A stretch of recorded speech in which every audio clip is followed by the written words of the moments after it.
어쩜 이렇게 시간이 안 가는지 정말 버스 안에서 going 이불 속에서 going은 언제나 너에게 going. Energi dan perubahannya. Perkenalkan, saya Kori Patricia Simanjuntak dengan NIM 12121111012 dari kelas PGSDD angkatan tahun 2021 dari Universitas Negeri Medan. Sebelumnya, adik-adik sudah tahu tidak apa itu energi? Nah, energi adalah kemampuan untuk melakukan usaha atau kerja dan mengalami perubahan. Lalu ada bentuk-bentuk energi. Bentuk-bentuk energi terbagi menjadi 9, yaitu sebagai berikut. Yang pertama ada energi potensial. Energi potensial merupakan energi yang tersimpan pada sebuah benda atau sesuatu karena posisi atau kedudukannya. Nah, contohnya itu apa sih? Misalnya, kamu ingin menjatuhkan sebuah benda dengan ketinggian tertentu. Semakin tinggi kedudukan benda tersebut dari tanah atau lantai, maka semakin besar pula energi potensialnya. Paham ya adik-adik? Selanjutnya yaitu energi kinetik. Energi kinetik merupakan energi yang dimiliki sebuah benda bermassa akibat gerakannya. Energi kinetik terbagi menjadi energi kinetik translasi dan energi kinetik rotasi. Energi kinetik translasi ini geraknya lurus, bisa maju atau mundur. Contohnya kayak kamu yang sedang menarik atau mendorong benda ya. Sementara itu, energi kinetik rotasi gerakannya memutar. Contohnya seperti gerakan pada permainan gasing. Yang ketiga itu ada energi mekanik. Energi mekanik merupakan jumlah energi potensial dan energi kinetik pada sebuah benda atau sistem. Contohnya itu, saat kamu sedang bermain ketapel, ketika batu kamu tarik ke belakang, batu tersebut memiliki energi potensial. Tapi ketika batu itu kamu lepas dan terdorong ke depan, batu tersebut memiliki energi kinetik.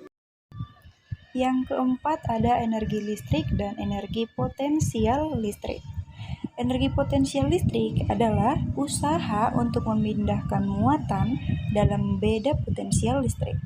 Sementara itu, energi listrik adalah energi yang dihasilkan oleh arus listrik yang bekerja pada sebuah perangkat listrik. Contoh energi listrik itu ada pada baterai atau aki. Yang kelima ada energi panas. Energi panas terbagi dua, yaitu energi panas yang tersimpan pada sebuah benda dan energi panas yang dipindahkan ke benda lain, atau kalor. Contoh energi panas yang paling besar dan penting adalah matahari.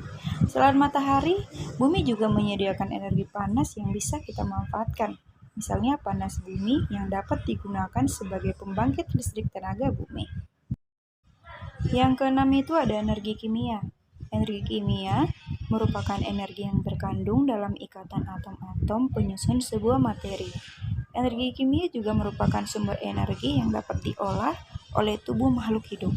Contohnya, pengolahan karbohidrat oleh enzim-enzim yang ada di tubuh kita.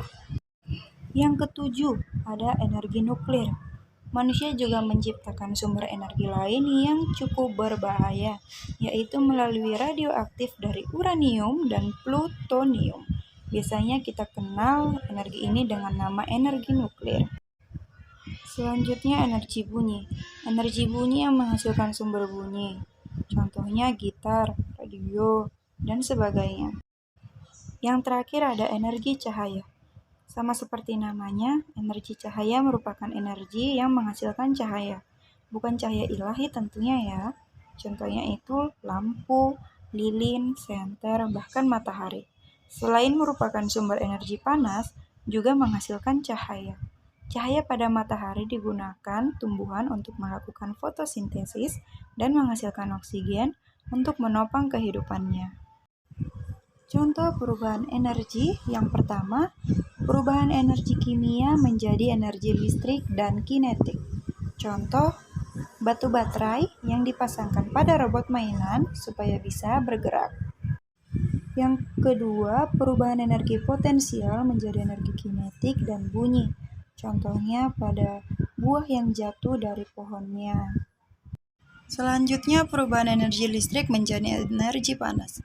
Contohnya pada peralatan elektronik seperti setrika, kompor listrik, oven, dan sebagainya saat dinyalakan atau dihubungkan pada energi listrik.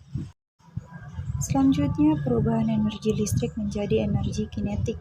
Contohnya peralatan elektronik seperti mesin cuci, kipas angin, blender, dan sebagainya saat dinyalakan atau dihubungkan pada aliran listrik. Lalu perubahan energi selanjutnya yaitu perubahan energi listrik menjadi energi cahaya. Contohnya pada lampu pijar, lampu hias saat dinyalakan. Perubahan energi selanjutnya itu ada perubahan energi listrik menjadi energi bunyi. Contoh peralatan elektronik seperti radio, televisi, speaker listrik, dan lain-lain saat dinyalakan atau dihubungkan pada aliran listrik. Selanjutnya itu fungsi energi. Fungsi energi membantu makhluk hidup untuk beraktivitas. Manusia menggunakan energi untuk mempertahankan kelangsungan hidup. Alam menyediakan banyak energi yang dapat dimanfaatkan oleh manusia, misalnya energi panas bumi, gelombang laut, dan masih banyak lagi.